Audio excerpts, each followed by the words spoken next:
I am confident that religious leaders will do their utmost to prevent the world's descent into the abyss of chaos. We already observe such inspiring examples on the global level. The Congress of the Leaders of World and Traditional Religions, the Document of Human Fraternity, the Mecca Declaration, Bahrain Dialogue Forum, the Abrahamic Family House in the United Emirates.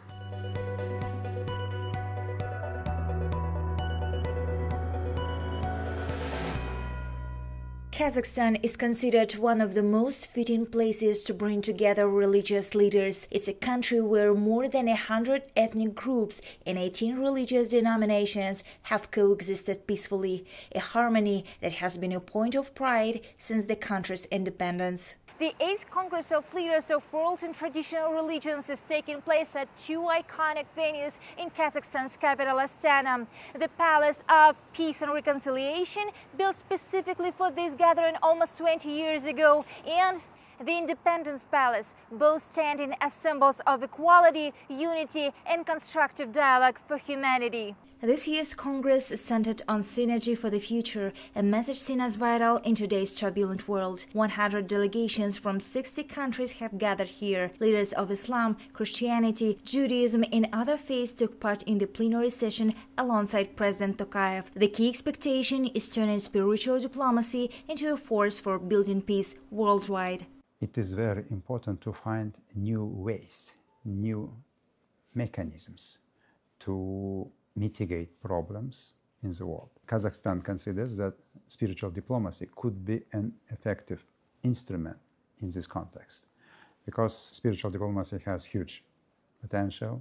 80% of the world's population identify themselves with a religion or religious organization. Global conflicts surfaced at the Congress, shifting the tone of discussion. Against the backdrop of the UN's recognition of Israel's actions in Gaza as genocide, the voices of Judaic organizations stood out. Israel's chief Ashkenazi rabbi, Kalman Meir-Ber, recalled October 7, 2023, urging fellow leaders to call for the release of hostages. These appeals also raised a larger question: how to channel grief into dialogue. لقد أثبتت التجارب أن للقادة الروحيين أثراً مهماً في الدور الاستراتيجي للحضور الديني أو ما يسمى بالدبلوماسية الدينية الروحية الخلاقة، وذلك عبر الحوار والوساطة والمصالحة في إطارها المتاح دينياً وروحياً. For the first time, the UN Alliance of Civilizations held a session at the Congress on protecting religious sites.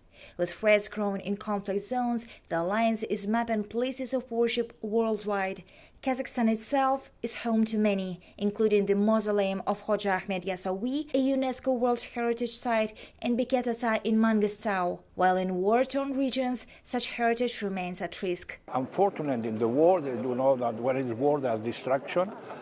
We had some events in the war between Ukraine and Russia, but now we are, of course, in the Middle East. And in the Middle East, unfortunately, we have seen, you know, the tragedy in Gaza, how even Catholic Church, even some mosques has been destroyed, and that it cannot be, you know, acceptable. Alongside these concerns came broader appeals from international leaders. In a video message to the plenary session, UN Secretary-General Antonio Guterres reminded delegates that differences can be a source of strength. A letter from Pope Leo XIV was also read to the participants. So it is a moment of darkness, but where religious leaders can really contribute with solidarity.